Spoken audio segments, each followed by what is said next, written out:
According to the National Brain Tumor Society, there are more than 120 types of brain tumors, but the symptoms can vary widely. We spoke with Dr. Sharief Taraman at Children's Hospital of Orange County and asked him what type of condition could mimic a brain tumor. That's a condition actually called pseudotumor cerebri. The word tumor means mass, and pseudotumor would mean a false tumor.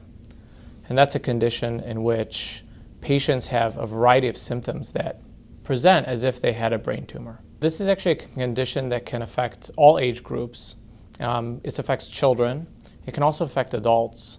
It's most typically seen in adolescent females or older women, and those that typically are actually obese. What are the symptoms a patient can experience? Patients will complain of either blurred vision, double vision. Sometimes they'll actually even have problems moving their eyes in certain directions. Other symptoms include nausea, vomiting, severe headaches. But again, the visual complaints are really the primary and most concerning problem that the patients present with. If your cerebral spinal fluid balance is somehow abnormal, then you may present with these types of symptoms. It's not so bad that you get a condition called hydrocephalus, which is an extreme pressure due to increased fluid on the brain, but it is significant enough that it does cause those symptoms. The exact cause is not known. There's a number of things that sort of can trigger a pseudotumor cerebri scenario. Those include sometimes patients are using a vitamin A supplement, sometimes steroids, either the use of or the discontinuation of them.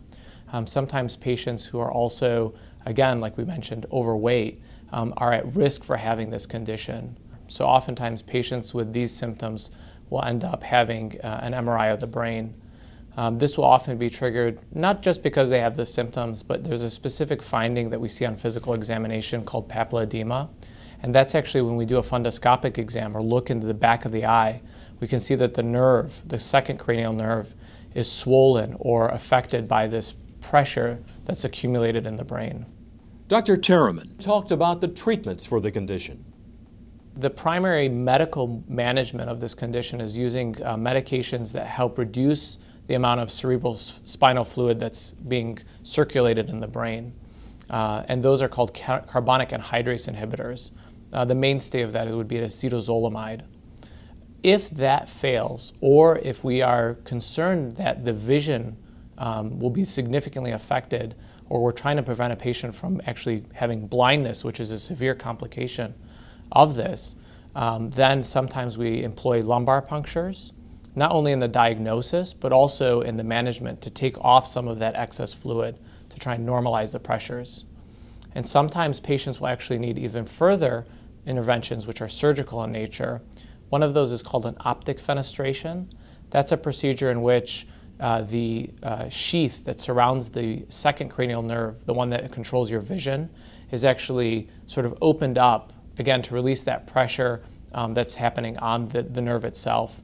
And then sometimes patients will also have a sort of a permanent lumbar drain placed, which helps to constantly drain the fluid rather than a one-time lumbar puncture procedure.